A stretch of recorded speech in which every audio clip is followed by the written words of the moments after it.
may be around the world, and thank you for joining us once again on truth2u.org. That's truth2u.org. It is season 2 of Torah Pearls, and I'm Jono. Joining me in the virtual studio all the way from Ireland is Jason of Spiritualbabies.net, and tired from his swim all the way from his beach of origin in New York all the way back to Jakarta, Indonesia, is the author of the recently released Let's Get Biblical, Why Doesn't Judaism Accept the Christian Messiah, Volumes 1 and 2. You can get a copy from his website, outreachjudaism.org. That's outreachjudaism.org. Welcome back to the program, Rabbi Tovia Singer. Hey, great to be back with you, and great to be in the warm weather. Just escaped a snowstorm that hit New York. Oh my goodness, the snowstorm. It's like, what is it, a meter or two of snow? I don't know. I think Al Gore, America's former vice president and proponent of global warming, is in therapy right now.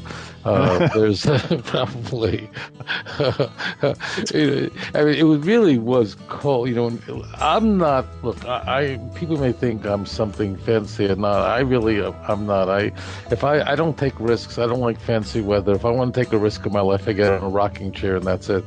And it was really getting cold in New York when I left. It was like just, you know, that kind of cold that goes right through your bones. Yeah.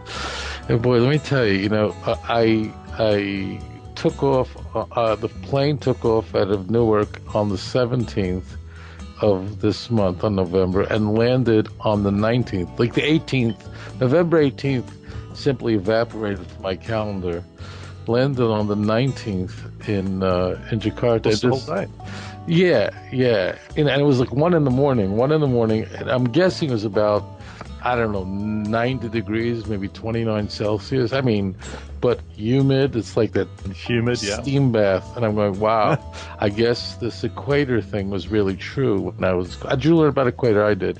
So I guess landing roughly within a few meters of the equator makes a really big difference. This whole thing with the world is round really is true. Well, it's good to have confirmation. Yeah. So you didn't swim. You're telling me you took the plane. Just curiously, if you'd stayed a couple more days, I mean, are the planes grounded in New York at the moment? You know, I don't really know. I'm going to tell you the truth. I'll tell you honestly. When I landed and I turned on the news, and I saw that our enemy had butchered dear rabbis that I knew personally, a giant and just butchered them. In a sense, I have no words. That's all I kept saying is I have no words. I have the words. There's so many thoughts that just can't come out. I'm returning to the air shortly on air, but I'm really in a state of grieving the enormity of not just the loss, the depravity of it all, and so on. Is, you know, let's say someone doesn't like Arabs, or doesn't like some group. Let's say someone doesn't like whatever group, doesn't like, I don't know, whatever. No one would ever think of going and killing an Arab child. I mean, it's just so beyond. Who would take a hatchet? Let's say someone doesn't like Aborigines, whatever. We'll stick them in a gas chamber, and then we're dealing with a depraved nation. And, you know, as Jason, you and I, we're going through Genesis, where in this book we're really seeing laid out the character of different nations before us. We're watching with our eyes. So there really is. You can't disbelieve. You can't walk away from this book of Genesis. This is, we are looking at we'll be talking about this, but the characters of different nations that they will have, and we're seeing that, observing it before our eyes now. So, yeah, it's, I was in shock. It's been a devastatingly sad week, and with that slaughter in the synagogue of the 4 rabbis and the Druze policeman who also died, 5 people, absolutely devastating. And that's not all. It was only weeks before that Yehuda Glick was shot. Fortunately, he's making a recovery in hospital. And we mustn't forget the pedestrians that were run down by those crazy psychopaths in the cars. That's right. It seems that anything is a weapon. I think, there's a lot of talk with ISIS, and a lot of different places are saying, well, don't publicize the event and then they won't get so much power from it. But in this instance, it's really important to publicize the events that are happening in Israel because they're so mispublicized through the press. CNN called the synagogue a mosque. Their headline read, "Police shot 2 Palestinians dead," when it should have said, "Police shot 2 Palestinians killed." And then 4 people. But if people don't step up and let the world see what's actually happening, then the world is fed a ton of misinformation, and that just perpetuates this giant lie. I'll just say something that is counterintuitive, but historically, it is these very events that save the Jewish people. These are korbanot. I don't mean that as some sort of atonement, but these those who lost their lives, sacrificed their lives, saved the lives of thousands and thousands, countless people in the land of Israel, because the events that we see before us, like earlier events, have strengthened the resolve of the state of Israel. It is ultimately the citizens of Israel who determine their leadership, and their leadership will follow their citizens. They understand that. And therefore, these kinds of events throughout history, throughout Jewish history, have forced the Jewish people into a position where where they will alter the decision-making process in the future, and it will many thousands of lives will be saved, as was the case at the end of the 19th century, when in cities like Kishinev and Moldova and so on, there were pogroms. Jews were killed just like this, and Jews fled. We've talked about this many times. B'domai chayi, we say this at a bris milah, at a circumcision, that the Jewish people have always lived by their blood. So God will judge, and the promises will be kept, and the nation is returning to the God of Israel like never before, and her determination and moral clarity is fine-tuned, because we're living in a time where there is just no gray.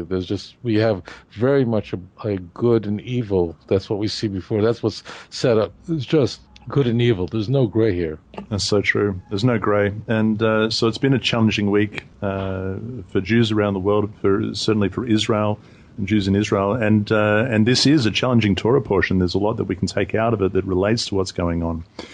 So we are in Vayetzei, which is Genesis 28, verse 10 to chapter 32, verse 3, I do believe, and it begins like this. It says, "Now Jacob went out from Beersheba and went towards Haran, and so he came to a certain place, and he stayed there all night because the sun had set. And he took one of the stones of that place and put it at his head, and he lay down in that place to sleep.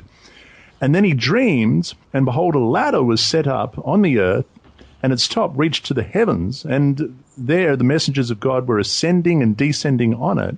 And behold, the Lord stood above it and said, I am the Lord God of Abraham, your father, the God of Isaac. The land on which you lie I give to you and your descendants. Also your descendants shall be as the dust of the earth, and you shall spread abroad to the east and to the west and the north and the south. And you, and in you and in your seed, all the families of the earth shall be blessed. Behold, I am with you. I will keep you wherever you go. I will bring you back to this land, for I will not leave you until I have done what I have spoken to you. And then Jacob awoke from his sleep and said, surely the Lord is in this place, and I did not know it. And he was afraid, and he said, how awesome is this place? This is none other than the house of God, and this is the gate of heaven. And then Jacob arose early in the morning, and he took the stone that he had put at his head, and he set it up as a pillar and poured oil. He anointed it. He poured oil on top of it, and he called the name of that place Bet-El, but the name was previously called Luz. But then Jacob made a vow, saying, if God will be with me and keep me in this way that I am going, and give me bread to eat and clothing to put on, so that I come back to my father's house in peace, then the Lord shall be my God, and this stone which I have set up as a pillar shall be God's house. And of all that you give me, I will surely give a tenth to you." Tovia. Yeah, as you're speaking, my mind is going. The themes that are so seared into every one of these portions are unfolding once again. We've talked about the book of Genesis and how we have the earth and the heavens, and we are there to be able to elevate the physical into the spiritual. That's been the theme. There are going to be two dreams that we're going to encounter in this portion of the Torah of Vayetzei. This first dream, Jacob sees a ladder, and the ladder is very clear. The text wants you to understand the ladder is in the ground, but the top of the ladder is in heaven, and angels are going up and down, and this is the place in which prayers and with messages are going back and forth. So Jacob is seeing before him the lay of God's plan for mankind, and that is that we may perceive that the heavens are a place, the chasm between heaven and earth is basically the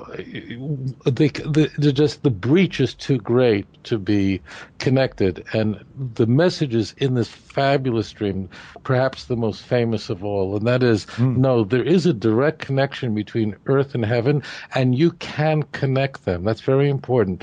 We're going to see the language of the earth constantly. Even the nation will be as the dust of the earth. And incidentally, I'm shaking as I say this.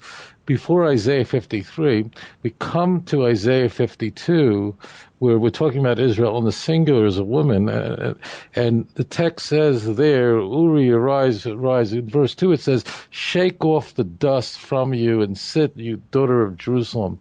So what we're having here is this earth is very much the nation of Israel, but you can connect to heaven. You don't need what Paul will call, we have, a God, and then we have one mediator. That is the idolatry.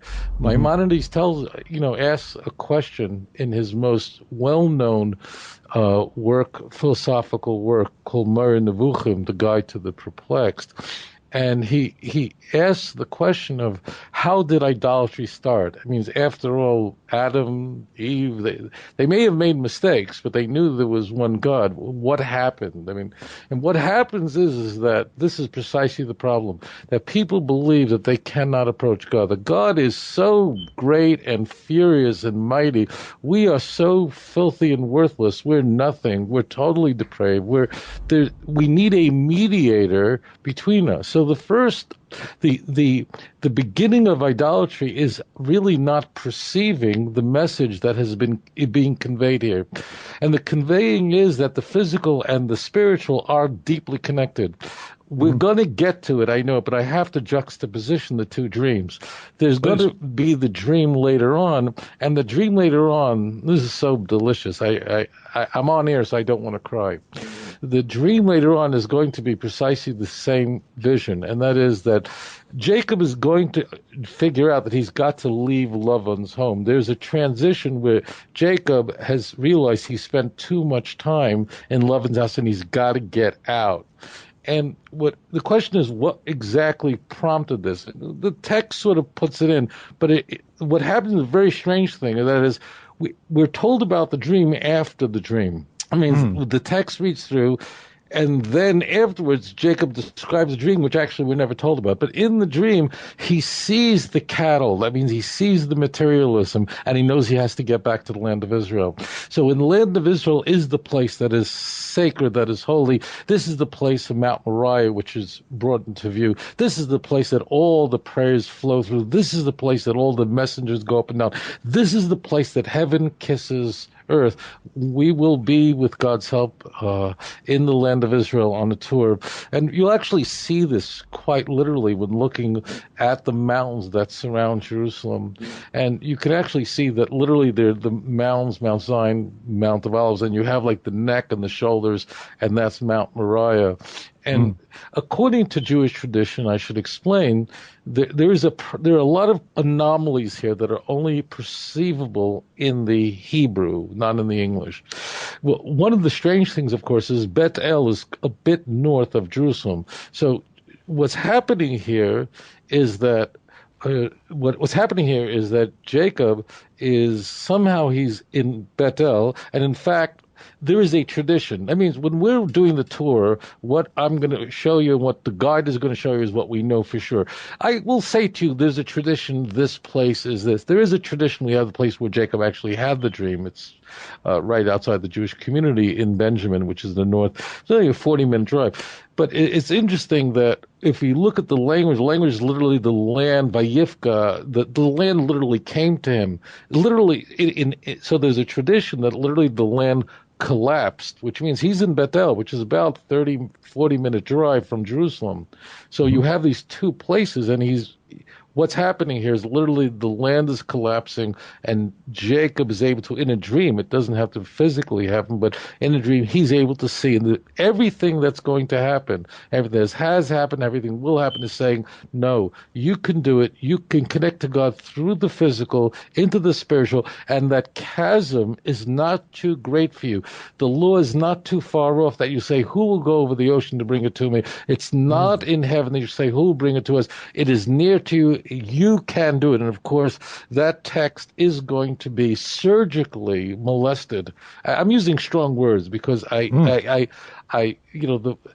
using strong words, and I'll do it because I want to drive. I really am not trying to offend Christian listeners, but I know that if you're listening to the show and you're a Christian, you don't want applesauce. You don't want the kind of food they serve in a nursing home. When Paul takes out this text in Romans 10, 6 through 8, and that you may do it, that means there isn't that gulf. There isn't the theology of Calvin and Augustine of tulip, of total depravity of man, and therefore a mediator is necessary. He takes out the word that you can do it, and that's what's coming into view here. What's happening here is Jacob is seeing that that heaven and earth are connected, and everything about Judaism. If you want to reduce it, what are we all doing? Why is Judaism such a physical religion? Why is it that means we eat, we are on festivals is eating, we drink?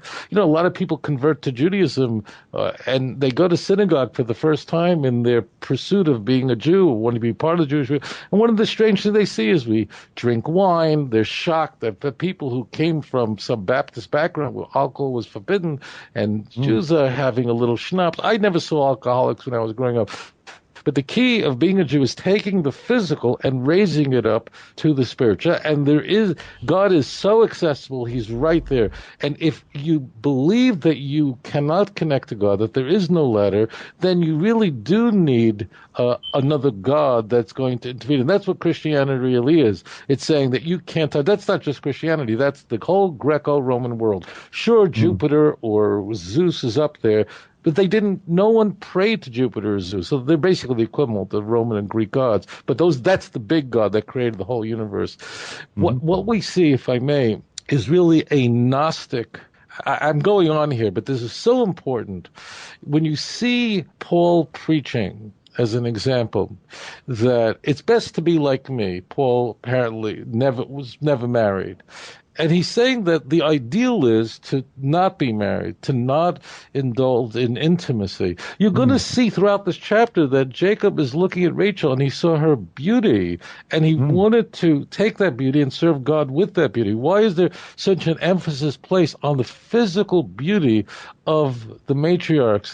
They're stunning, they're striking looking women.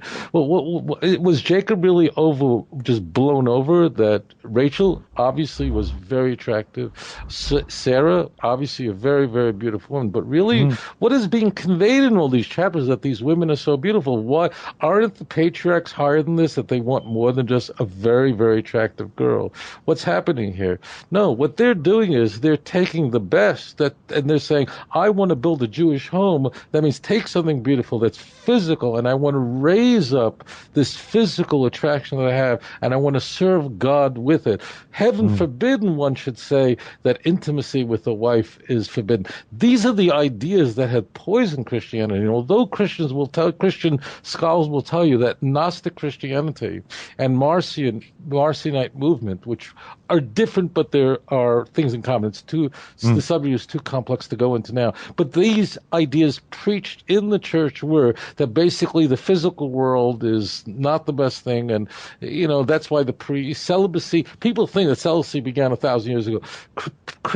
Catholic priests and leaders were the idea of celibacy is very, very old, because that is the Gnostic idea that this physical is really not of God. These two cannot be connected, and that ideally you should be like me, Paul. But if you cannot control yourself, you need some sexual outlet. All right, so then it's better to be married than to burn. I'm quoting directly for those who haven't read it. That's what he says. He says it exactly. What does that mean? What kind of filth is that? Here we see that no, Torah wants there's a mitzvah, 630 commandments. Do you know that there is a mitzvah for a man to give his wife pleasure during the act of intimacy. V'inuosa, the Torah says. People don't know that. It's forbidden for a Jewish man to just, gratify himself. There is actually no commandment for a woman to give her husband physical pleasure. That means beyond, there's a mitzvah to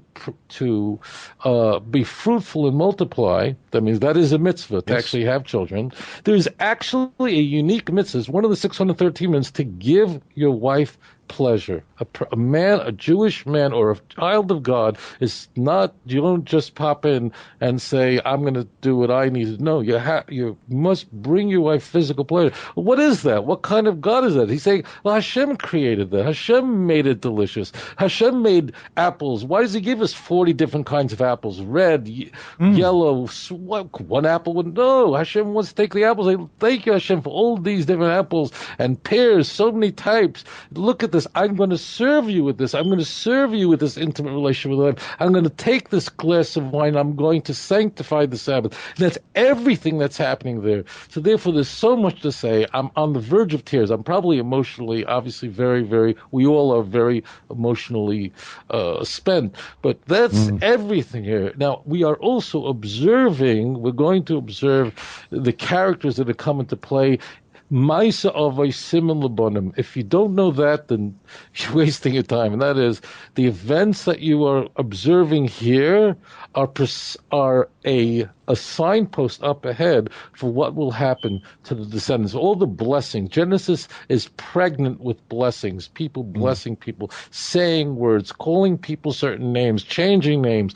The key point is that what is happening here, the blessings are not for the individual. The blessings are for the generation to come. But the character may be defined. But what you do with that, and this is going to come very big at the end of Genesis, what you do with that, that's going to be up to you. So that's what we're seeing here. The connection of the ladder between heaven and earth. They're connected. I am the Lord your God. I will make your children as the dust of the earth. Interesting, at the end of Isaiah 51, verse 23, it says they're describing the servant of Israel, who during her exile was laying on the ground and all the nations walked over her. Isaiah, it's really so beautiful. Unfortunately, so few people read it. You don't know what you mean. If you want a good kiss, you want a good hug with God, if you want to just fall in love, you just take it. So the end of 51, read it and fall in love. It describes, it's all the same languages here. It's all in Isaiah. It's like one, if you understand these texts, this is the greatest symphony. If you go to an orchestra, it's a symphony of instruments, music, harmonies that are all coming into play here. So the text is saying that you were the earth, meaning the nations trampled over you. Rise up, arise, shake your dust off, for no longer will the uncircumcised and the unclean enter Jerusalem, and so on. That's Isaiah 52, all talking about Israel, the servant in the singular, who is hated by the nations and ultimately be raised up at the end of days. So this is what we're looking at here, is just something your eyes just pop out. And the Hebrew is so delicious here, but I know time is limited. That, ladies and gentlemen, was Tovia Singer on 12 lines of text. Imagine what he'll be like on a tour. That's stunning. Well, that's true. And just to remind everybody, we will be going on the tour. That's November 2015. We're going to be taking 10 days in Israel and quite a few of those in Jerusalem. And we're really looking forward to that. We're doing that with Tovia Singer. Also, Ross Nichols is going to be joining us from rootsoffaith.org. I just want to jump in there and say what I love about the beginning of this Torah portion up to 29 is the humanness that we see from Jacob.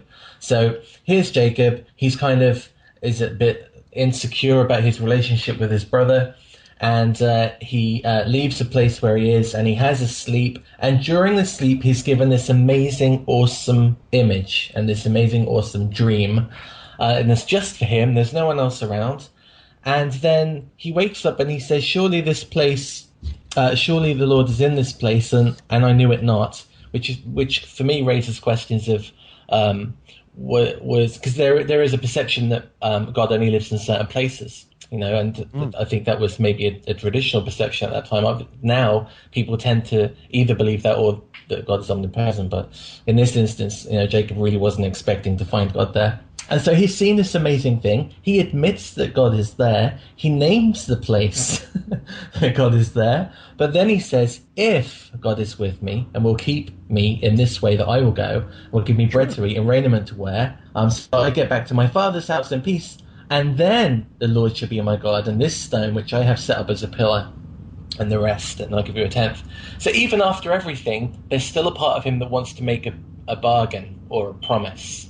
If I can just get through this day, then I'll know God is with me, even though it's abundantly clear that God is with him. And that, for me, is a really good reflection of the human heart. I mean, I'm aware, chatting to you two, that God completely put me where I am. He puts the roof over my head, he puts the food in my mouth, and he gives me the air in my lungs. But there are still times when I say, God, if you can just get me through this ordeal, or if you could just sort this out for me, then I'll be your golden child. I will be your A student. that I can relate to. I really, really can. Yeah. Jason is touching on something so deep here that I'm falling over. I mean, literally, I'm on an office chair and sort of leaned all the way back. We noticed something very striking. This is just to heighten what Jason had said, and that is that the very righteous and holy people are all asking for a sign. You can go to Hezekiah, who's told that he's he's deathly ill, and he's told Isaiah, Isaiah the 15, and he asks for a sign. Like, why would you ask for a sign? Why would Gideon ask for signs? And why would wicked people not want signs like Achaz? What's going on here? That's what what's happening here is they understand that the blessings come because of their worthiness. God saw Abraham, that he had faith. The question they always had, why did Gideon, if an angel came to you, John, or Jason, would you really say, wait, I'm going to put a fleece outside of my house. If it's dry, you would never do that. You would say, but one thing is, you'd wonder if you really had humility, you'd say, but why would he choose me? And that's Moses, the reluctant leader, arguing with God, I shouldn't be the one. When I see people who want to be a leader of Jewish people, we know that these are not the true leaders. People who are running to be a chief rabbi and actually running for, that's not a person who should lead the nation from the Bible. So from the Bible standpoint, all these people just felt unworthy. Like, really? I'll know that I am worthy if I see these things, because to me it's inconceivable. Their sense, so there was a conflation. On one sense, these people understood the importance. They were shocked. Jacob was absolutely stunned that he had this vision. He wasn't prepared to experience prophecy. And as Jason pointed out, he was perplexed by everything, but he understood that this was a unique place. And the text at the end of verse 17 says, because he saw that this was Zeh Shar HaShemayim, that this actually is he didn't understand this. So the text has the modifier at the end saying, let me explain to you what's unique. What Jacob didn't know, God's all over. No, that this literally is the gates of heaven. When you come on this tour, all I'm going to tell you is bring your Bible with you, because we are going to walk through the Bible. So that's what we see in vision over here. One of the tiny anomalies is a very interesting, and that is we see that Jacob collects a whole bunch of rocks before he goes to sleep at night. But when he wakes up in the morning, there's only one rock beneath his head, one stone. We see plural and then going to the singular. We see the plural first. Yeah, is that right? No, yeah. That means now the Medrash says, and the Medrash is using a parable. This is not to be necessarily taken in a hyper-literal way, but the Medrash says the following. The Medrash, again, this is sort of parabolic, because Medrash writing, but yes, so he says he gathered the stones, but when he woke up, there's only one stone. Medrash says that he, in fact, put 12 stones to surround him to protect himself from the elements and so on. And when he was sleeping, the stones began to argue with each other. Just settle there. Don't worry about that. It's just, and each stone wanted to be beneath Jacob's head. And ultimately, the stones were assembled into one stone, and that is the only, because each one wanted that privilege, the only way for the Jewish people to be, to reach its complete height is to, in fact, be completely unified as the children of Israel. We're going to see this in view in very beautiful, exquisite view in the Valley of Dry Bones in Ezekiel 37. Intriguing, the nation is split apart. We have 10 tribes that are lost. We're discovering them now. Please God, the Messiah is coming soon. But, God turns to Ezekiel and he says, take 2 sticks, write one for Yes. Judah and his companion, the other to Ephraim and his companion. Now, what's very important is God could have said that all the lost tribes are going to be restored, which we see at the end of Ezekiel 47, 48. It's all clear. That means that, but there's something very, very, very delicious here. That's how he says, put the 2 sticks in your hand. So imagine taking 2 sticks, okay? Imagine that. And then putting the 2 ends in the palm of your hand, then closing your hand around the ends, and then he opens it, and it's 1 stick. What is essential for the Messianic age, for the world to reach its complete perfection, is for the parts, the different stones, to really come into one. Then you can reach your complete height. That is when the nation is unified. And what will the accuser and that who wants to harm us, is those who cheat to separate the Jewish people. And that's, in fact, why the Second Temple was destroyed, because the baseless hatreds. And that's absolutely historical. The Romans were not interested in destroying the Second Temple. The reason why the Jews went to war with Rome in 66, if you study the history, Rome didn't want to go to war. It was because the Jews were fighting against other Jews, and the Romans stepped in to stand by those elite Jews who were there to collect taxes. And that's where it all began. It began with an intra-Jewish war that the Romans stepped in. The Romans were not Nazis. They weren't David Duke. They weren't the church fathers. Neither were the Babylonians. They simply stepped in, and it was a Jewish war. And that's what destroyed the Second Temple. And it was a Jewish war, and that's the key. The key is that the stones, the 12 tribes, have to be together as one stone. Obviously, stones don't have free will. I'm not really arguing with each other. This is a parable, but parables are the powerful way. It's a mushal. That's why the book of Proverbs is called Mishlei. Through using this kind of unique storytelling, this mashal, we are able to, our sages of blessed memory are able to convey over really what might be otherwise complex ideas. There's another tradition regarding the stone, Jason, and it seems that you and I have spoken about it before, if my memory serves me correctly. You being the Englishman, it's the stone of scone. We have spoken about that before, haven't we? We have, yeah. That's a wild story. It is, and it is a story. And I mean, if you see the stone of scone, it's a perfect rectangle. And but yeah, the traditionally the kings and queens of England and kind of the UK. Were crowned over it. So it's in the I think we say that the stone of scone, depending on where you come from, but I think it's in Scotland. But yeah, it's there's a copy of it in Scotland, and it's actually under the kind of the throne in Westminster Abbey where the new kings and queens get throned. But clearly it's not. I mean, clearly it's not. But this is what they claim. They claim that it's that it's the stone that Jacob had under his head at Bet El. Anyway, that's another one that's Is it just worth mentioning? When they put the oil on to the stone, does that mean it was Mashiach? Yes, very quite literally. That means it was Mashach.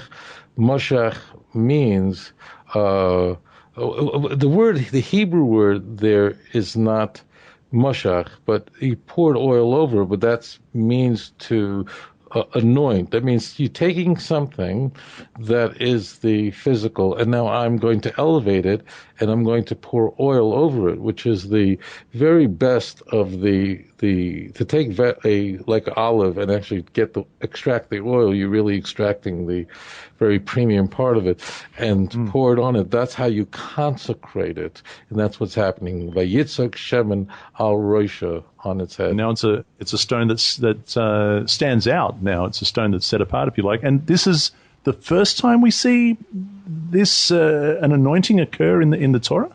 Well, you have you can go back earlier where you have not this kind of anointing. You could go to Melchizedek, and Melchizedek is going to make Abraham a priest. So it's not exactly the same. The same. The Hebrew word there is not anoint, so that's an important. The word there is not Moshe. The word is Vayetzei. It means he poured on it. So we still haven't yet. If one wants to get to that kind of word, so then we're going to be moving into Exodus. Right now, once we're in just something I've said, Genesis is the forming of the royal family, right? The family that chose God. That's the whole overarching theme. Exodus is the forming of the royal nation. Okay, so just if you can keep that very large principle in place, so then all this is going to come into play quite nicely. So it goes on in chapter 29. Jacob went on his journey, and he came to the land of the people of the east, and he looked around. He saw a well in the field, and behold, there was some flocks of sheep and some guys there. And he said, "Do you know Laban?" And they said, "Oh, we know Laban. Is he well?" They said, "Yeah, he's well. And look, check it out. His daughter is coming." And he looks over the fields, and Rachel has her father's sheep. She was a shepherdess.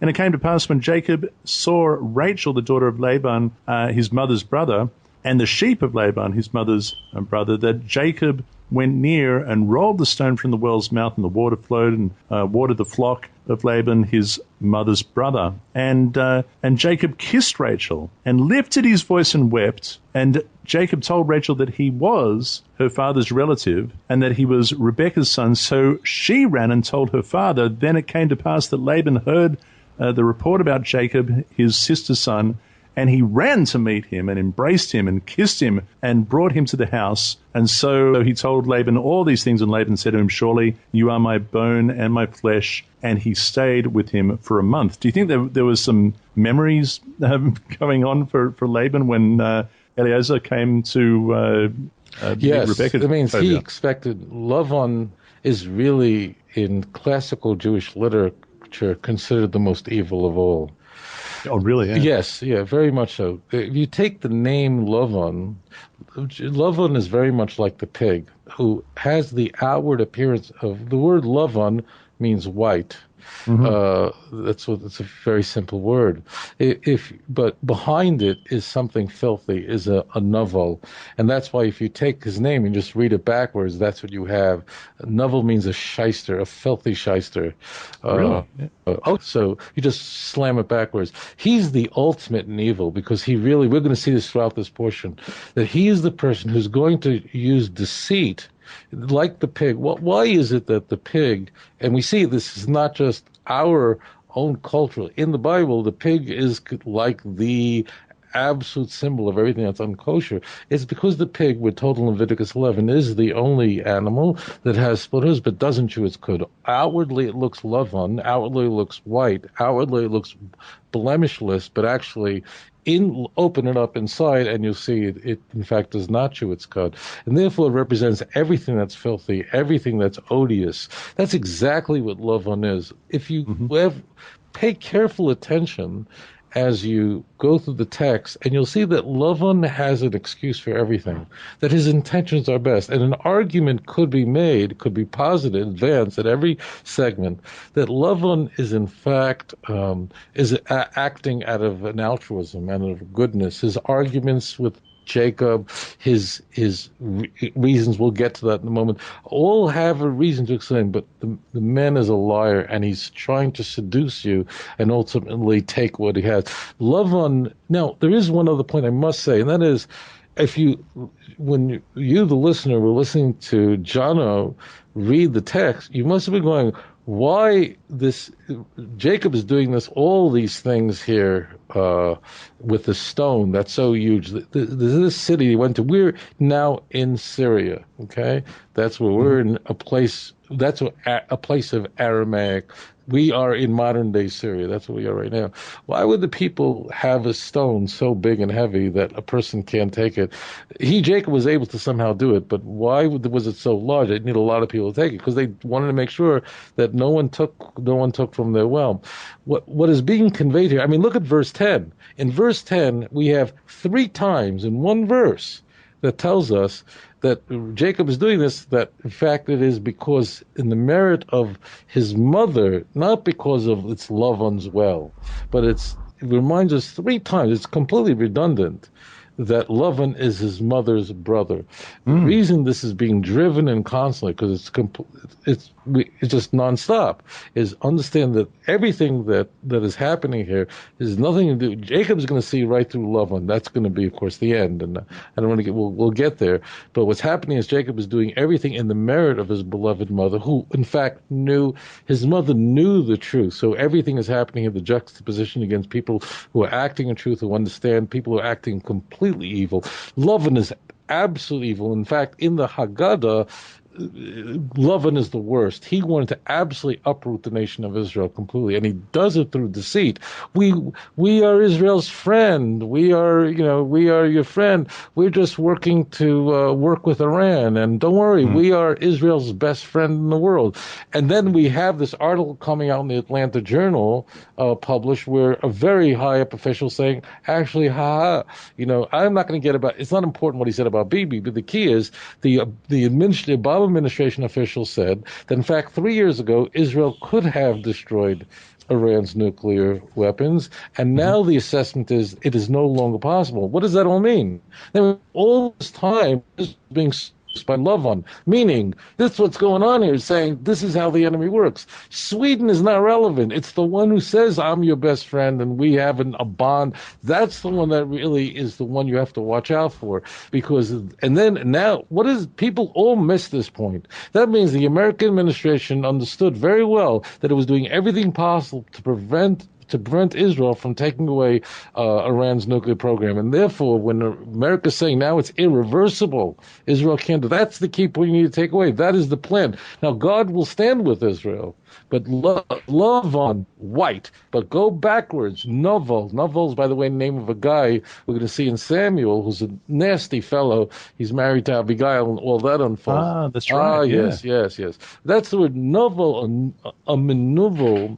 Is a shyster, is a filthy, lying shyster, but who uses who uses deceit constantly, seductively. He's going to love, and ultimately he's going to see that you're right, Chano, that he's coming. He does not have the great wealth because he knew about the past. He's actually hugging him. You notice there's a lot of touching, kissing, grabbing, holding. Nothing vestigial in the text. He's literally feeling him around to see. He's got to have a few pounds of gold somewhere here. And I know what Eliezer did before. That's why there's so much. Right. There's so much touching going on. He's just literally frisking him. Sometimes you've watched these magic shows where the person gets up and the magician shakes his hand, puts his arm around him, and then a few minutes later hands him back his watch and his wallet. Yeah, that's right. That's what's happening here. That's what Laban is. Laban is Naval. He's filthy, and this is the odious man. We're going to see this unfold right now. And so he says to him, you're my relative, should you therefore serve me for nothing? Tell me what your wages shall be. Now Laban had two daughters. The name of the elder was Leah, and the name of the younger was Rachel. Leah's eyes were delicate, but Rachel was beautiful of form and appearance. Now Jacob, these are just romantic verses, I really have to say. Jacob loved Rachel, and so he said, I will serve you 7 years. He volunteers the 7 years for Rachel, your younger daughter. And Laban said, it is better that I give her to you than that I should give her to another man. Stay with me. So Jacob served 7 years for Rachel, and they seemed only a few days to him because of the love that he had for her. I just think that's beautiful. Yeah. And then Jacob said to Laban, give me my wife, for the days are fulfilled, that I may go and go into her. And Laban gathered together all the men in one place and made a feast. And it came the evening that he took Leah, his daughter, and brought her to Jacob. And he went into her, and Laban gave his maid Zilpah to his daughter Leah as a maid. I just want to jump in for 1 second there. Notice this is the part of the deception. Bilhah and Zilpah are two sisters who are maid servants of Rachel and Leah. Notice Zilpah is the younger of the two. They're ultimately going to become wives for Jacob as well. But notice that Laban, this is part of the seed. I never do this, but this will be missed. He's giving Leah, the older daughter. Jacob is not going to realize now she's very well veiled. But he gives Zilpah, the younger of the two maidservants, with allegedly Rachel, but really Leah, in order to heighten the deceit. notice that. So go ahead. Right, okay. And so it came to pass in the morning that, behold, it was Leah, and he said to Laban, what is this you have done to me? Was it not for Rachel that I served you? Why have you deceived me? And Laban said, it must not be done so in our country to give the younger before the firstborn. Fulfill her week, and we will give you this one also for the service which you will serve with. So he's saying, give it another 7 years, and then you can have Rachel. He's also blaming. He's also, again, because we have this massive deceit. One other point has to be made here. We see the holiness of the matriarchs. Rachel, imagine she was in love with Jacob. This was not a one-way street. They adored each other. Rachel knew what was going on. She could have raised her voice. The wedding. Yeah. And there's a Jewish tradition tells us, in fact, Jacob knows what Laban's up to, and there was actually a signal set up. This is not in the text. This is in Jewish tradition, but there was a signal set up between Rachel and Jacob, so Rachel could be sure at the wedding that this was, in fact, Rachel. He suspected this. And, in fact, in order to spare Leah the embarrassment, could you imagine if Rachel had walked on the wedding? Or imagine for a moment if Leah did not know the signal. Just imagine any scenario you want, but imagine they're at the wedding. Because look what's happening. This is a big feast. The whole town is there. And imagine the disgrace that would come to Leah. Imagine her. I mean, it's inconceivable embarrassment. So the idea is that this was spared her by her sister. Yes, the sister was willing to do. A sister was willing to give it all up, because in Jewish law, if you cause embarrassment to someone else, it's as if you kill them. Literally, it's if you kill someone. I don't know if you've ever been embarrassed in your life. It's not. You don't need to answer that question. You have. Okay. Literally, when someone is embarrassed, you actually feel heat in your face. Yeah. You get flush. It's literally heat just shoots into your head. I mean, it's literally, there is a physiological change. I mean, so what we're seeing here is that Rachel is giving up her beloved. She does not know that a deal is going to be worked out in a moment. That she doesn't know this. But Rachel is agreeing to all this to spare her sister the unimaginable embarrassment of this unfolding at the wedding canopy, that in fact it's not the correct bride. So that's a point that has to be made here. It's fair to make, because like I said, I mean, she could have raised her voice. She could have protested against what was going on, but she didn't. Clearly she did not. Jacob ends up with Leah. And Laban said, so another 7 years. On the community. He blames it on the. He actually blames it on someone else. It's not our culture. We can't. Like we can't Obama, do that in this. It wasn't me. It was some guy else. Yeah. We're not responsible. That's what's happening. It's not us. It's something else. It's the norms. So why not mention it the first time? Why not mention? Well, first we've got to marry Leah off, and then but no, we got to do it by deception, and that's what happens. But it's interesting, of course, that. It has to be mentioned again that Jacob receives the blessing of the firstborn by deception as well. Is there a little bit coming back to him here? Everything is going to come back, and we're going to see everything coming back.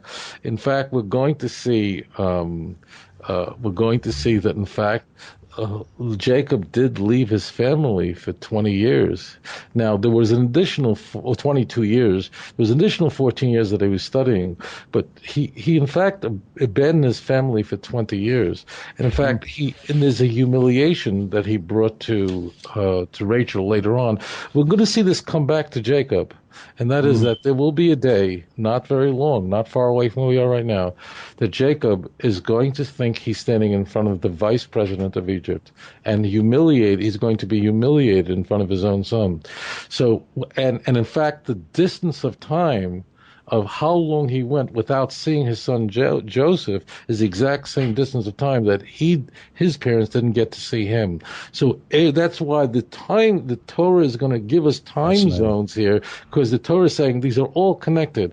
That ultimately Jacob had a reason, but ultimately it was way too long. Jacob may have come up with an alternative method scheme for getting Rachel, who he loved, who he was supposed to be with. And in fact, that kind of distance ultimately is all going to come full circle. Midah keneged midah. We're going to see the same time. The Torah is alerting us using these signposts, because it's saying, one, ultimately, there's humiliation. There's ultimately Jacob is going to be in the same position on a grand scale a little bit towards the end of his life. So Jacob, he served another 7 years, and so Laban gave his daughter Rachel as a wife also, and Laban gave his maid Bilhah to his daughter Rachel as a maid, and therefore Jacob went into Rachel, and he loved Rachel more than Leah. Oh, wow. But it's hard to read, isn't it? Because, anyway, but this is the case. And he served Laban still another 7 years. So there's 21 years that he's serving Laban.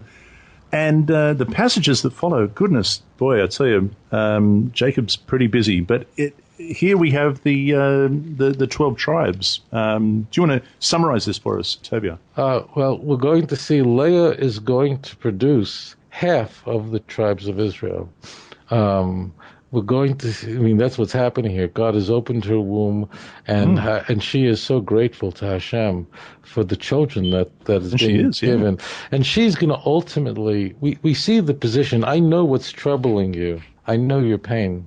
And the pain is to see, well, because we're not in a polygamous society. No, but Leah knows that she's not the preferred wife, that her husband loves her younger sister more so than she is loved, and you can feel it throughout this whole thing, and yet God seems to feel it also, and he blesses her with the most children. There is the destiny also, of course, and that is you, the listener. We hope that you will be joining us as we are in Hebron. Ultimately, Leah will be the one to be buried next to Jacob, not Rachel. And it will be Rachel who's going to be buried. This is going to come up, and it's all over the place. But really, what happens is there's ultimately always the justice, and that is that Leah is buried next to Jacob. Rachel is not buried there. She's buried. Will be there too, and that's on the way. If you go from Jerusalem, go just south. You go right past Bethlehem, which is Rachel's going to be the one that's going to be watching her children coming in from the exile, very much as Jacob returning in from the exile from Syria. It all is so full circle. Leah is buried in the land of Israel. She's buried not only in the land of Israel, she's buried next to her husband, and we're going to be there. This in Hebron, the Marsa Machpelah, the place where the patriarchs and matriarchs are buried, is the second holiest site on earth, and we'll be there. It's Hebron. You just certainly planning to be there. Certainly, I haven't been there yet, and I'm really looking forward to it. Jason, you wanted you spotted something curious in chapter 30, verse 8. Yeah, I just want Tovia's opinion.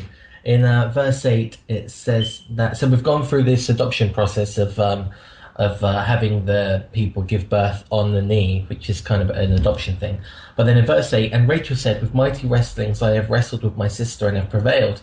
And in my little notes, under my, which book is this? Pentateuch and Half Torah book, it says mighty wrestlings literally means wrestlings with God. So I was wondering if there was anything attached to this. Yeah, so what we have here is so here's what's going to happen. We are now going to encounter some of the strangest texts in the book of Genesis, literally. We are about to walk, we're literally at the door of one of the very difficult passages to understand, and this is the setup. That's what's happening here. We notice that Rachel obviously is praying to God, and she's angry, and she at her husband, and Jacob turns back to her and says, no, we don't have intercessors. You pray directly to God. That's what he's saying. You don't come to me to pray to God. You just talk to God yourself. What is going to happen here is that Rachel ultimately, although she's praying, there is going to be something that's going to trigger her opening of the womb. And what is the transition? So the transition, she can't have children, and then something very, very odd happens. That's a setup here. That's what the language is going on. And that is that you need to place your body where your prayer is. And that we're about to encounter following this. That's why this language is about luck, and it's about what you can do, and it's about schemes. You can't just sit. I had a fellow, listen, I'm not going to say his name, who was in the Messianic movement for a very long time. And he watched the debate and so on, and now he's saying, I need to, I feel that I need to, he doesn't quite believe anymore in Christianity, but he needs to pray for a sign. I said, Just go into the Bible, submerge yourself. It's there.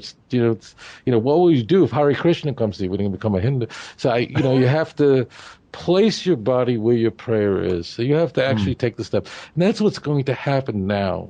That is a very strange story. And that is that Reuven, that's what we're going to now, is it goes into the field and it brings back this plant. There's a disagreement of exactly what this plant is. It's called dudaim. The word dod means love. Ani l'dodi v'l'dodi li, Song of Songs. It means my beloved. So we have a plant that's sort of an aphrodisiac that has this exquisite smell. The Septuagint comes up with, I forgot, in which the English King James uses, but that's really from what plant it is. Mandrakes. Yeah, so that's mandrakes. The source for that is the Septuagint quotation marks. But the point is, the Torah is not interested. The word is, the key word is dudaim. The word dod means love. So we have a love plant. That's what's being stated here. Okay, The Torah is not interested. It's not important. And what's happening is that Reuven brings that home for his mother, Leah, this plant. What happens is that Rachel now has been praying, but she actually is going to do something. This is a plant that God has made that has an exquisite, let's just say it has an exquisite odor that that creates an environment of intimacy, and it heightens intimacy, and would also make a woman more fertile. It's a plant of conception. That's what we're looking at right now. But it's a very physical plant that has these medicinal, this kind of quality. What happens is Rachel actually does it, meaning she does something to get pregnant, and she actually goes to the fertilization clinic, meaning she does what was done. She makes a deal with her sister. But the key point is, you'll notice it is only then when she takes that extra step that if you go right after that, it says that God heard her prayers, heard her cries, saw tears. Well, God didn't hear them before. They were there before, but she had to do that thing. You need to step in and go into the Bible. Stop just say, I'm going to pray over this. I hear it all my life. But get into it. Plunge in. There's a tradition when the sea was parted, there was one fellow, Nachshon. He walked into water, and the water had to hit the nostrils. We see it today in the state of Israel. You'd have to have an army. Of course, it's God. Of course, Jerusalem liberated is God. Everyone knows it's miraculous. But you have to have the planes and the pilots and the soldiers, and then they'll be blessed. And what does this all mean? So why do we need to? The answer is we always have to connect the physical to the spiritual. We're not living in the Gnostic world where the physical and spiritual are completely disconnected. No, we're living in the world of Jacob's dream. That's the whole connection. That is heaven and earth, our connection. You need the plant. God put it there for a purpose, and therefore you need to connect the plant as from the ground, and then your prayers will be heard. It's really exquisite what's happening here. And that's why these are difficult to understand without the theme. The theme is you must take the physical and lift it up to the spiritual. You've got to work in this world as a real world. Jacob is going to go to war with his brother, but he actually sets up camps. He's going to use methods in order to get his strange-looking sheep and goats to be his. We'll get to that soon. But he's actually doing things. We'll talk about the strategies that are happening, but you need to be doing them strategy. You need to have Mossad. Then God will hear your prayers, and God is going to hear her prayers after she takes these conception plants, these plants that induce conception and fertility, and she made an assertive step forward by saying her body into a prayer. It's what happened. That's what happened, and she said to Leah, "Please give me some of your son's mandrakes," or whatever they were, and she said to her, "Oh, is it a small matter that you take away my husband? Would you also take away my son's mandrakes also?" And Rachel said, "And therefore he will lie with you tonight for your son's mandrakes." And so the deal was done.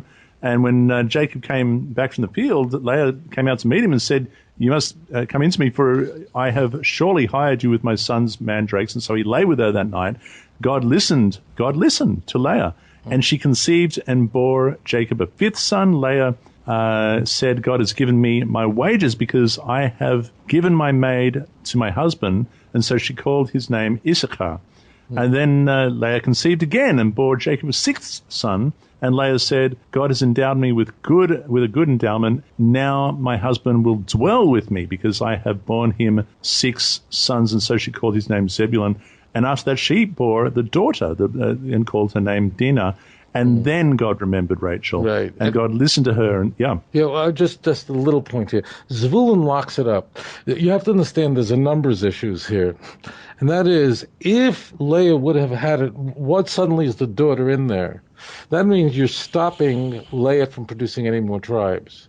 Because if Leah is going to produce more tribes, then what's going to happen is Rachel will be the one with the fewest children.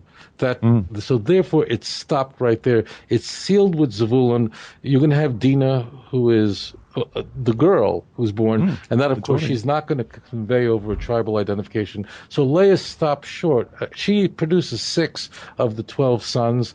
So therefore, what was very important is we could not have Rachel having only one child. And in fact, Yosef is the name. I know I'm getting ahead, but everything...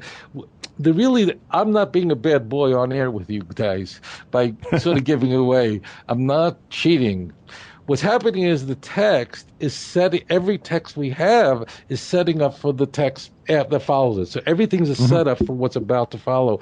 And one thing is I want everyone to like me more than Jason and Jono. That's the most important reason why I'm on air. I want them to say, Torah is all about. Yeah, Jason, all right, whatever. It's all about, that's the most important reason why I'm jumping ahead. So that's the reason so that I get a salary. I can demand a better contract for next year's broadcasting. Look, so that's my main reason. It's selfish. But there is another reason. That is, the text is doing this. And that's why we see an anomaly, but it's really a setup for what's about to come.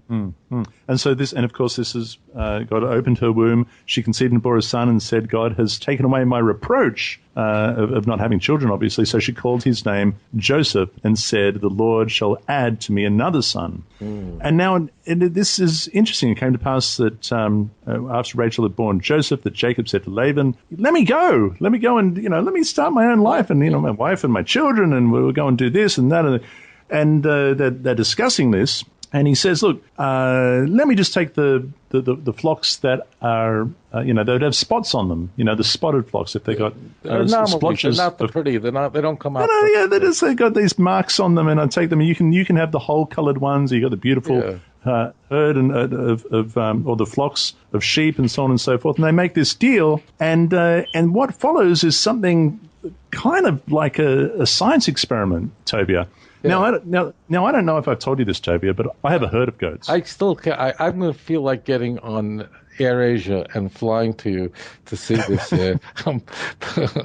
But actually, when I hugged you in Israel, I could smell that. I'm joking. You could smell the goat. No, I'm kidding. That's not true. I made that up because it was a cheap joke, and why not? Now, I do also happen to have an almond tree, or a couple of impressive almond trees.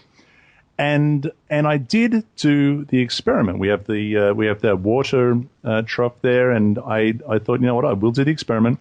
I took some almond branches, I stripped them open, I put them in with the water, because the way that I read it here in my New King James made it sound like that if I put almond branches in the water in such a way that strips the bark open bare, then something happens to the water and acts as some sort of genetic. What's the word I'm thinking of? Do you have only one tree mentioned in your passage? I've got 3, actually. I do have 3, but I don't have those other trees. I forgot. Now, in mine, it says also a poplar tree. I'm not so familiar with that. It also says a plane tree or a what's the other tree that's mentioned there? I think it depends on which translation you're using. But it seemed to suggest to me that if one was to conduct such an experiment, it would serve to choose, I suppose, the genetics of the way the offspring would appear. Now, they did drink from the trough. They did kid recently, only a matter of weeks ago, and they're all plain-colored goats. There's nothing unusual about them. They're all plain-colored goats like their parents. Now, I read it in my Jewish study Bible, and the interesting thing is that it seems to be the understanding, whether it's true or not, I mean, whether it actually works this way or not, it certainly did for Jacob, but it seems to be his understanding that it's not so much a mixture in the water, but something that he intends the flock to see, and the seeing is what he believes chooses the genetic appearance of the lambs. Is this the way you understand it? There's 2. It's not. We're going to actually see this in the text. We'll see what happened. There are two strategies going on. There's his strategy and there's God's strategy, and that's what the rods are there for. The rods ultimately are going to be a visual block so that love. See, just for those who understand, obviously, when we say that an animal has this weird spotted all over the place, that means the norm is if you have I imagine a white sheep with and her husband, whatever they call a male, whatever it is, a ram. So they make white babies, I could presume, but you would occasionally have the anomaly of a stripe of this oddity. Now that would come up. We studied about this in school. This is very important to know about sheep and goats, as opposed to deer and giraffe. And that is that sheep and goats cannot outrun lions and tigers. They can't.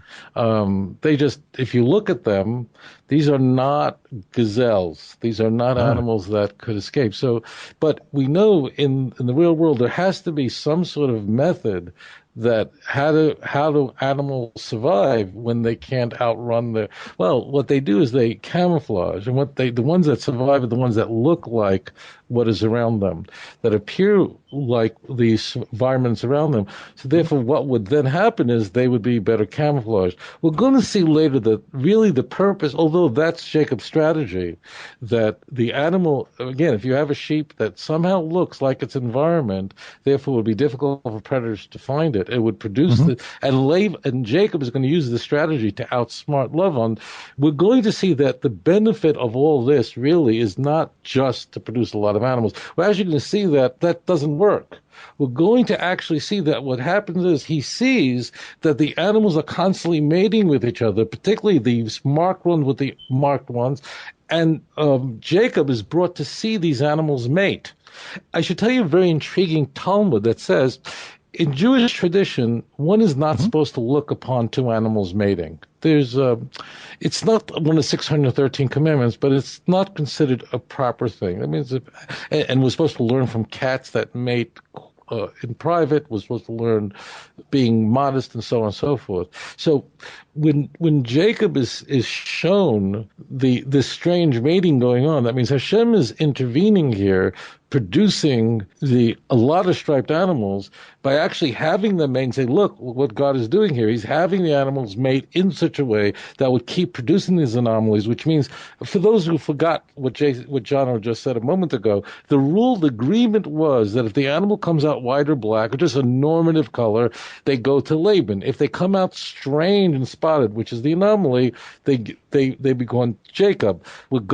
So Jacob does the best he can to produce, but what is going to happen here is not so much the genetic. God is going to step in here, cause this mating of the right animal with that animal to produce these bizarre animals, and meaning animals that would fill Jacob's flock. So he's stepping in. And number two is Laban really can't see what's going on because these rods ultimately, as they're unfurled, become like a fence. So therefore, Laban doesn't quite get it. So this is all happening, and Laban doesn't realize what's occurring. But what is happening is something not natural is occurring. That is, Jacob's anomaly flocks are just flying all over, but they have these rods up and that are expanded or unfurled, so he can't see it. So it's not so much the biology of the animal will want to take on the environment in order to be camouflaged. These animals are not like deer that can run like the wind, but what is going to happen here is God's going to step in. But again, Jacob has to work in the material world to the best that he can. The best that he can, yeah, and that's what seems to be going on. Jason? Yeah, well, my mind's just been blown because I think I've taken something from what Tovia has just said, and I'm rereading the text as he's saying it, and I thought for the whole of my life that there was some sort of sciencey thing happening with these sticks. But now when I reread it with what Tovia's just said, I'm kind of thinking that, Jacob is this master shepherd. It says at the beginning there that every step that Jacob has made, Laban's profited by. So he's really great in increasing the herd and the flock. And it really seems to me now that he got these sticks and put these strips on them and put them in the water, knowing that they would cause a natural barrier and a kind of a camouflage defense from Laban. So Laban won't be able to see what's happening at these sticks. And so when So it's, that's because I've never. The way I read it now is that they're standing up in the water at the troughs. They're not lying down. So I've got no chance with my almond trees. I'm not going to produce any. This is just devastating because I really wanted splotchy little kids. But anyway. Well, maybe your goats are going to taste like almonds. You don't know yet. Maybe. So Jacob separates the lambs and he moves them into different areas. And then it says at the end here, but when the flock were feeble, he didn't put them in. So the feebler ones were Laban's because he didn't put them in that pen. They didn't get spots. So the weaker lambs were the purer lambs. And the stronger ones, the ones he did put into this pen. Yeah, which shouldn't be the case. You think that the animals that have anomalies would be the one that would be, weaker. Everything is working his way. But because of his animal husbandry and his skills, he's managed to kind of separate them, and I think that's awesome. So the man increased exceedingly, and he had larger flocks and maidservants and menservants and camels and asses. And that's fantastic for some clever farming. Yeah. He is now. Tovia, I have to pick up on something you said. You said it's something that we should avoid to watch animals mating. I have to say, you go ahead. It's just the Talmud says that in Tractate Avodah Zarah that in general, if you see animals mating, you should turn away. I mean, it doesn't mean.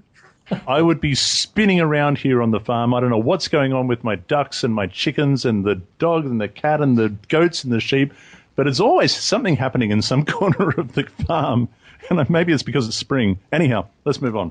So we're in chapter 31, and it says that Jacob heard the words of Laban's sons, saying, Jacob has taken away all that our father... look, Jacob's getting stronger. We can't have that. Right. Tovia. Yeah, so that's what's happening is, I have to do this. I don't care. It's so delicious. What's happening before the 67 war, it's Jacob and Laban. The Egyptians are making it. We're only doing all kinds of exercises in the Sinai. We're not really going to war.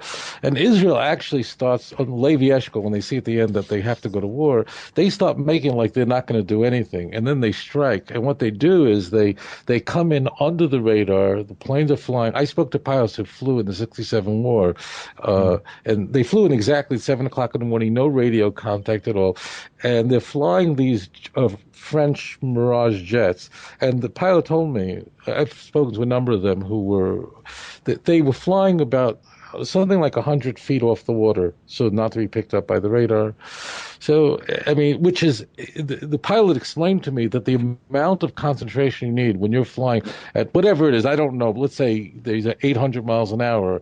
He explained to me, you can't even blink because at that super speed, you look away for 1 second, and they come in. The Israelis knew exactly when the Egyptians are doing that, and they strafe the takeoff places. That's the first thing is they bomb, so the planes can't even get out. So that's what we're seeing. These events that are unfolding here. Then the Egyptians realize, oh my God, what's happening here? And then Israel can come in and they can bomb the whole Air Force just laying there. And then the enemy finally realizes what happened to me. Of course, it's too late then, because Israel really wins the 67 war in the first hours. Israel then controls all the year. So that's what we're seeing here. We're seeing here how to deal with your enemy. If your enemy is deceitful, you have to out-deceit them. And then God will hear your prayers. But you have to realize that we're living in a world of the latter. It is not a chasm. It is not the Gnostic concept that you need a mediator. The heaven and the earth touch each other, and you must make them touch. You must have a ladder in your life. We are not living in some amorphic world of we're praying over this and tongues. No, you take the physical world, you live the physical world to the spiritual, and that's Judaism. And welcome home. Welcome home. And so Laban, he said Jacob saw that the countenance of Laban indeed was not favorable towards him as before.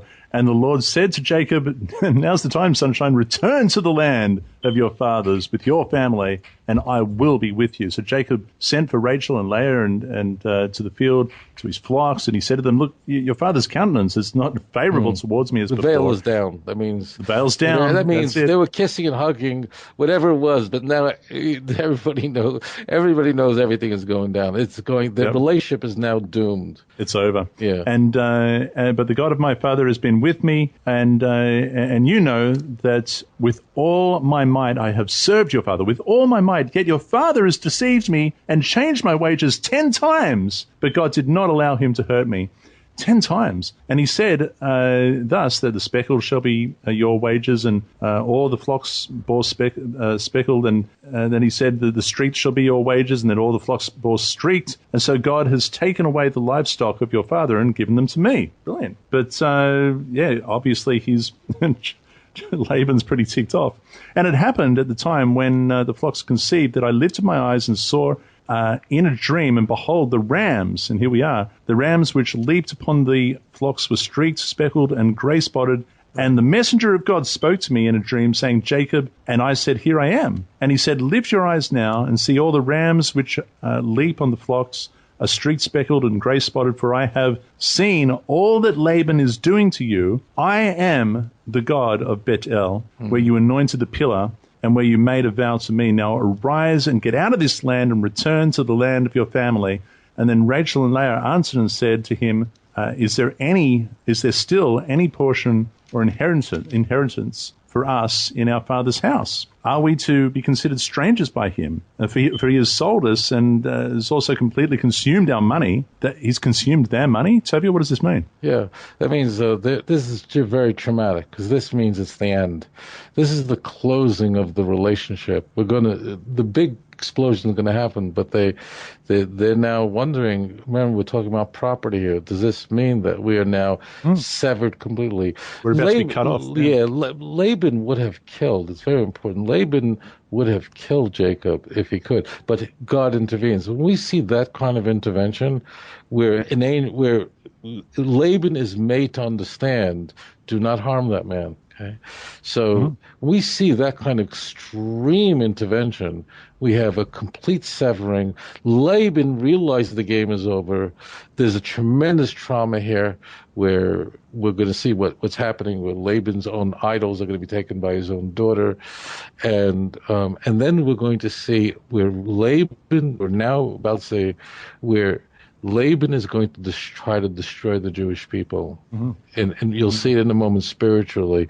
And this is why in Haggadah it says, and Laban sought to destroy the nation, everything. He was worse than Pharaoh, worse than everybody. I'm going to see that in a moment. So this is tremendous trauma. Laban, in fact, is going their own ways now. That's it. They're going to actually build a monument that says, this is it. Your side is your side is that side. We're going to see the language here. It's going to blow your mind away. So but let's continue. I don't want to... He's acting with some haste, isn't he? For all these riches, they say, with all these riches which God has taken from our father are really ours and our children's. Now then, whatever God has said to you, let's do it. And then Jacob rose and set his sons and his wives on camels, and he carried away all his livestock and his possessions which he had gained, and acquired livestock which he had gained in Padan Aram, to go to his father Isaac in the land of Canaan. Jason, what's going on here? Verse 19. So we see this piece where now Laban had gone to shear his sheep, which takes a long time, and especially then they had no electric shears. It would have all had to been done with little flint cutters. And Rachel stole the teraphim that were her father's. So in some Bibles you might find gods or idols or statues. There's the tradition here, the Jewish tradition, is that Rachel took those to stop Laban being able to idolatize in the house. And that may be true. I kind of lean towards the fact that she maybe wasn't sure that she was brought maybe they're up. Pieces of sentimental, maybe they've got sentimental value. Just like Jacob made that deal at the beginning with, I know there all this amazing stuff you've shown me, but if you'll do this, then there may have been a small part of her that, because she was brought up in that household, still felt that she needed them. Or maybe it's because she doesn't want her father to be able to divine where they have gone. Is that a possibility as well? Because we see Laban mention such a thing, that he, I think, a little later on. Tovia, what's going on here? She takes the household gods. Well, the teraphim are, traditionally looked on as little statues, little idols. She wants to prevent. We're going to see this device is going to backfire. It's not going to work. But she's trying to prevent her father from doing this. One point that's happening here is there is the deception on Jacob's part. Notice how he leaves the city. He doesn't tell Laban that he is fleeing, because Laban would have stopped it, would have prevented it. And he leaves, if you notice, and he goes out with a whole entourage. And that's very important, because if Jacob would have left at night, people in the community, remember, we now know something about this community. They use big stones over the well because they're working together to prevent anybody else from getting their stuff. So they're a community that is very tight. It's a very tight community. And if they would have seen that Laban's interests were being harmed, what would they have seen? They would have witnessed Jacob at night, in the middle of the night, hiding all the wealth. But he's actually going out, walking as though Laban had given him permission. There was no problem. So he walks out like with just all the grandeur walking out. That's the deception. That means everyone in the community goes, well, if he's walking around with everything, then obviously he's not sneaking out. So that's part of the plot that's happening here. Right. And so he pursues them, and Laban catches up, and he says, look, he's acting like everything you've taken, it's all mine. All this that you've taken is mine, and you didn't even let me kiss my sons and my daughters, and you just up and left. But why did you take my gods? Why did you steal my gods? Is what Laban says to him. And Jacob answered and said, because I was afraid, for I said, perhaps you would take your daughters from me by force, but with whomever you find your gods, do not let him live. In the presence of our brethren, identify what I have of yours and take it with you. For Jacob did not know that Rachel had stolen them. Now, there's some speculation that those words may have had a part to play in Rachel's premature death. Is that the curse of the husband upon it? I mean, he didn't know that he was placing a curse on Rachel. Is that so it's Rachel, to take away idolatry would have been a positive thing. She didn't die as a punishment, but everything is conflated together. Remember, if Rachel had not died at this juncture, she would not have been buried in Beis Lechem.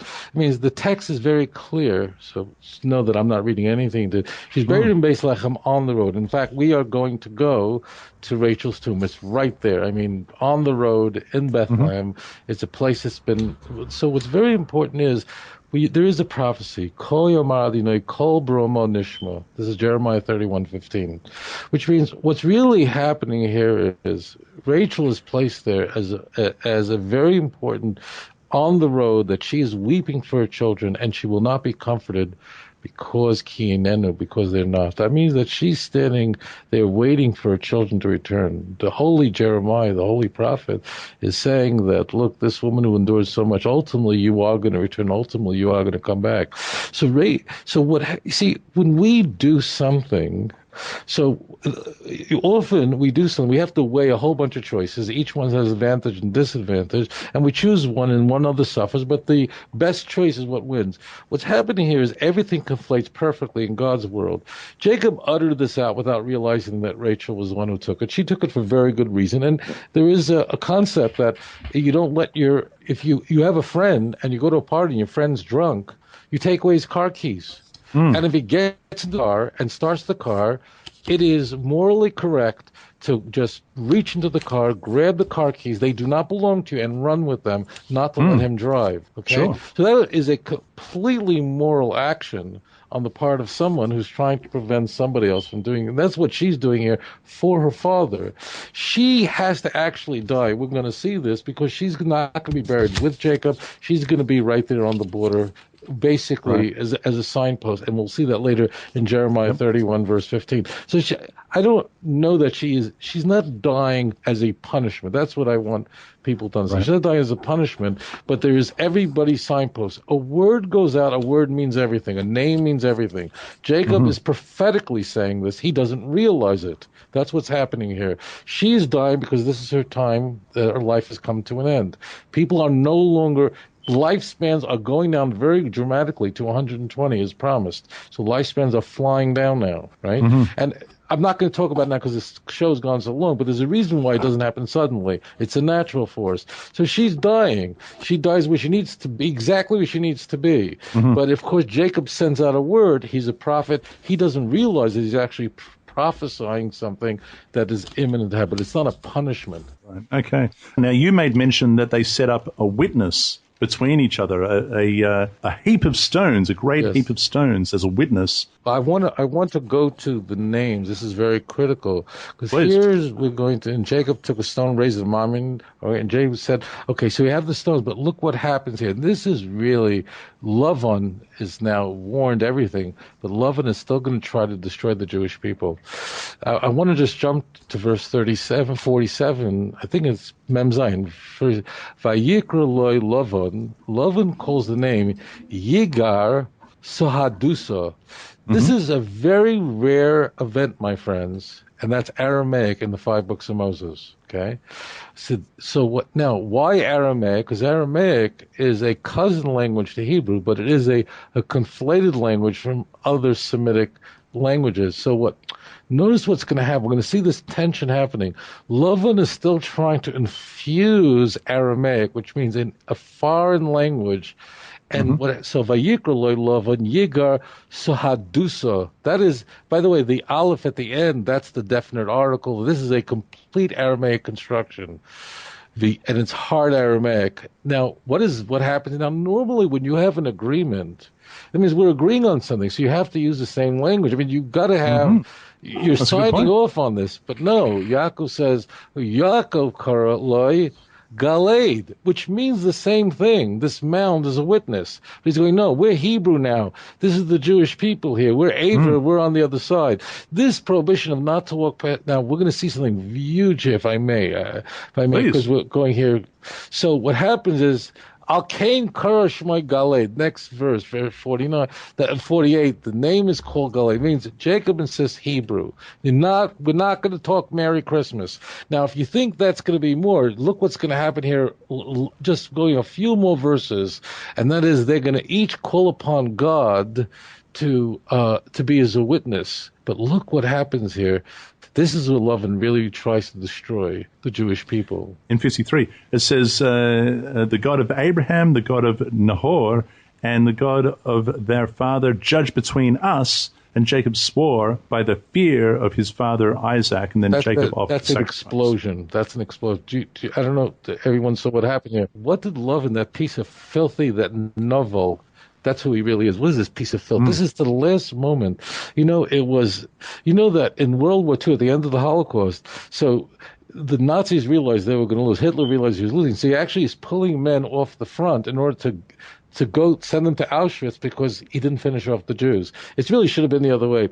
Laban here makes his attempt to destroy the Jewish people, and it's right in that passage. What did he say? Who did he swear to? The God of Abraham, and the God of Nahor. Who's the God of Nahor? That's idols. His father was an idol worshiper. Nahor's brother. That means that he's swearing. He's trying to say, yes, we pray to the Father, and then in somebody else's name. And what do? You say that's offensive. And that's what Jacob says. No, the word here I don't know how the translations have it here, but Vayishava. See, it's the exact same thing. Laban, you see the way he slides in. Laban tries to use Aramaic. Yaakov says, no, it's going to be Hebrew. Same thing is happening here. This piece of filth who calls himself white, but now it's all unmasked. He says, I'm swearing by the Father, but also some other God, idol. What is the response? Look at how delicious the response is, that Jacob returns and he swears, Befachad Aviv Yitzchak. The word there is fear, but read the word fear as capital. That means this is the God of Isaac who will bring fear to the enemies of God. So Jacob is swearing in the name of only the God of his father Isaac, not of Nahor. And that's a correction to Laban. But you see how he's going. He's qualifying. Right. That means he's saying no. You see what's happening is Laban tries to do Aramaic. He says, no, this is going to be Hebrew. He says, oh, we pray to the Father too. We believe in the same God you believe in, but also the God of Noah. No, I swear by the fear of Isaac, which is capital F, means the God of Isaac, what's being introduced here. That's to the last moment, you see Laban now, because now the veil is gone. And now they're going goodbye. They're setting this up, and ultimately Jacob wins because he doesn't compromise on his principles. He doesn't ever give in. He is Tom. This is going back to what Jacob was when we introduced him.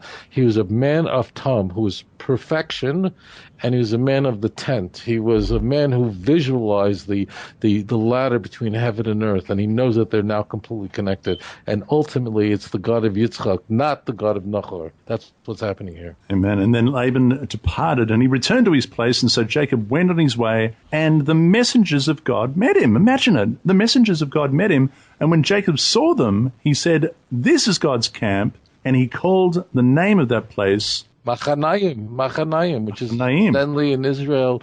In Israel today, they actually, that's the name of very famous camps, like sleepaway camps, summer camp is Machanayim.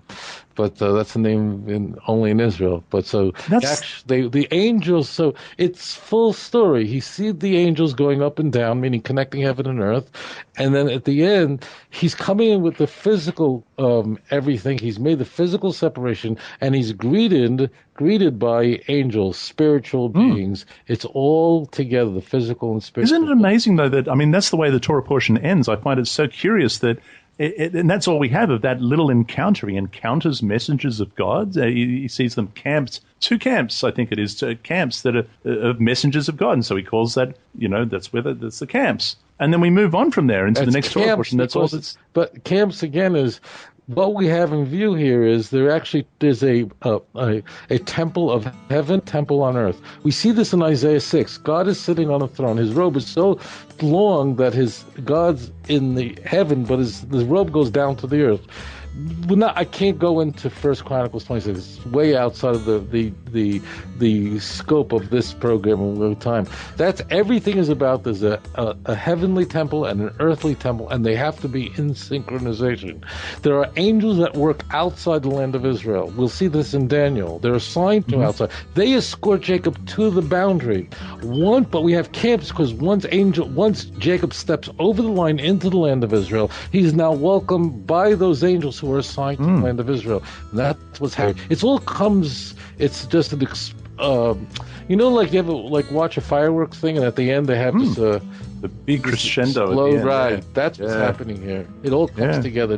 Now we get what's going on. Now there's no mediators. Heaven and earth touching each other, and you can do it. And what a timely confirmation for Jacob. And we are finished with the Torah portion. Next week we're going to be, he's going to be meeting up with his brother Esau, who he hasn't seen in a very long time. That's going to be very interesting. But you've been listening to Season 2 of Torah Pearls. Thank you, Jason, Spiritual Babies of spiritualbabies.net. Any parting thoughts, my friend? It is, when you listen to this show, people, it's going to be the end of November. You will have 11 and a half months in which you could be getting ready for the biggest and best Israel tour of your lives. That's right. Sign up now, go to truthyou.org, and maybe, who knows, in 11 months you'll be on the coach, on the bus with us, listening and learning and reading your Tanakh in the land, with all your friends and family. It's very exciting. It's very exciting. Limited places left, dear friends, so you need to put a deposit down if you want to be part of that. Tovia Singer is going to be on the bus. Ross Nichols will be there. I'll be there. Jason, you're hoping to save your pennies and be there. I can't wait. It's going to be very, very exciting next week. And Tovia, thank you, my friend, for coming back on and sharing with us in the Torah portion, and being the very trying week that it has been. And we certainly hope to see some good news next week as we continue on in the Torah portion next week. Vayishla, Genesis 32, verse 4 to 36, verse 43. And until then, dear listeners, be blessed and be set apart by the truth of our Father's word. Shalom.